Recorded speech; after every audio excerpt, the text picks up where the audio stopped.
E aí, galera da curiosidade, você já olhou para o céu e pensou: será que estamos sozinhos? Bom, se você acha que OVNIs são coisa de filme americano, prepare-se. O Brasil não é só o país do futebol. Nós somos palco de alguns dos avistamentos mais bizarros, mais documentados e mais inexplicáveis do planeta. Esqueça as luzinhas piscando.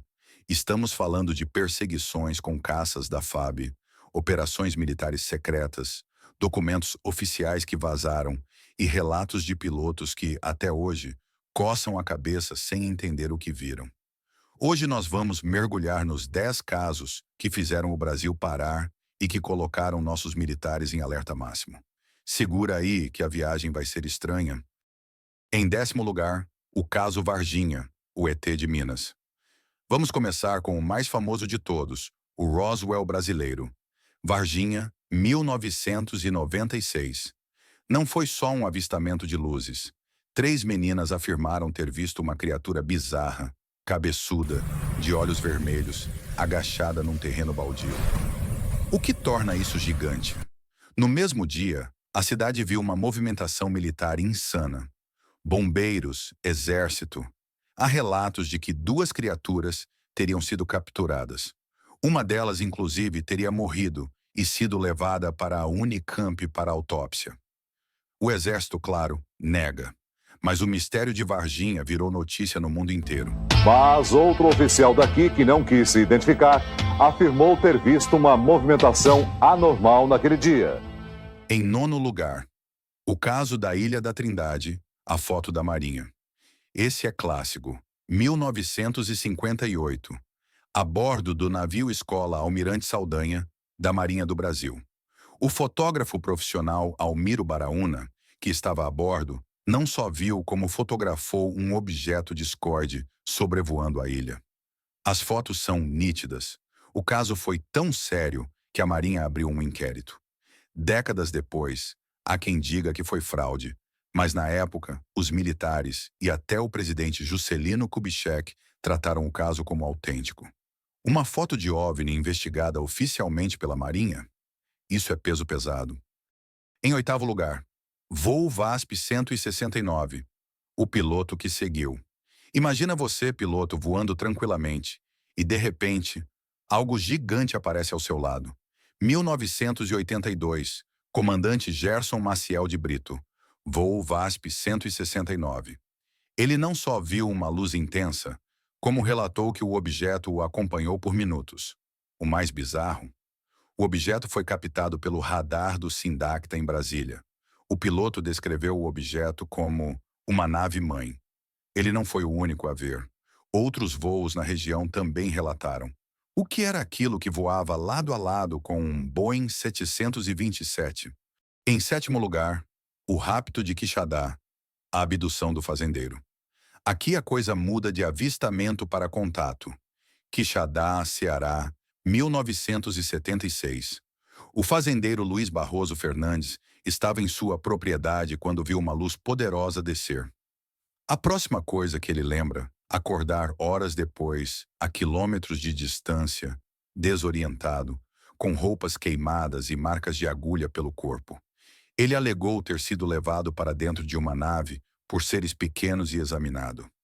É um dos casos de abdução mais clássicos e detalhados do Brasil, muito antes da febre de abduções tomar conta da mídia. Em 6º lugar, o caso Ubatuba, magnésio impossível. A explosão de Ubatuba, 1957, São Paulo. Pescadores na praia viram um disco voador vindo do mar em alta velocidade, que simplesmente explodiu. Choveu metal. Eles recolheram os fragmentos e entregaram a um colunista de jornal. O que faz esse caso ser gigante? A análise. Os fragmentos foram enviados para laboratórios, inclusive nos Estados Unidos, ligados ao governo. E o resultado foi chocante. Magnésio de uma pureza isotópica, que na época era considerada impossível de se fabricar na Terra. Era lixo espacial ou destroços de outro mundo? Em 5º lugar, o ET de Guarabira, a morte por terror. Isso é sombrio. Paraíba, década de 70. A região de Guarabira estava em pânico com uma onda de OVNIs, mas o auge foi a morte misteriosa do vigia Severino. Ele foi encontrado morto sentado em sua cadeira de trabalho, com o rosto paralisado de terror. Os colegas disseram que, momentos antes, ele gritou no rádio que estava vendo um gigante luminoso descendo perto dele. Os médicos não acharam nenhuma causa física para a morte. A conclusão na época, ele morreu de susto. O que diabos ele viu? Em quarto lugar, o caso do Forte de Itaipu, o blackout militar. Outro caso militar, e esse é de arrepiar. 1957, Praia Grande, São Paulo. Duas sentinelas em serviço no Forte de Itaipu viram um objeto laranja, silencioso e brilhante, descer dos céus e pairar sobre o canhão principal do forte. De repente, um apagão total. O forte inteiro, que era a prova de falhas, ficou sem energia. O objeto soltou um zumbido e um calor intenso. Os dois soldados desmaiaram e foram encontrados depois com queimaduras de primeiro grau. O exército investigou e, claro, abafou o caso por décadas. Em terceiro lugar, o incidente de Colares Chupa-Chupa. Agora entramos no top 3, e aqui a coisa fica séria e assustadora. Colares, Pará, 1977. Isso não foi um avistamento, foi um ataque. Moradores de vilarejos ribeirinhos começaram a relatar que luzes misteriosas, apelidadas de chupa-chupa, estavam atacando as pessoas. Elas disparavam raios de luz que deixavam marcas, queimaduras, tontura e, segundo os relatos, sugavam o sangue das vítimas, causando anemia e pânico generalizado. A população estava apavorada. O prefeito teve que pedir ajuda militar. Em segundo lugar, Operação Prato, a resposta militar ao chupa-chupa. Por causa do pânico em Colares, o item anterior, a Força Aérea Brasileira fez algo sem precedentes. Lançou uma operação militar oficial para investigar OVNIs, a Operação Prato. Liderada pelo capitão Uirangê Holanda, os militares foram para a região e, durante meses, eles mesmos viram e documentaram tudo. Estamos falando de 500 fotos, 16 horas de filme e centenas de páginas de relatórios descrevendo naves de todos os tipos, luzes que mergulhavam no rio e objetos gigantes. O próprio capitão Holanda deu uma entrevista anos depois, confirmando tudo. Isso é oficial, documentado pela FAB. E em primeiríssimo lugar, a Noite Oficial dos OVNIs. FAB versus OVNIs. Os objetos voadores não identificados foram perseguidos por aviões caça da Força Aérea Brasileira nas áreas de São Paulo e do Rio de Janeiro. A noite em que o Brasil quase entrou em guerra com ninguém sabe o quê, 19 de maio de 1986.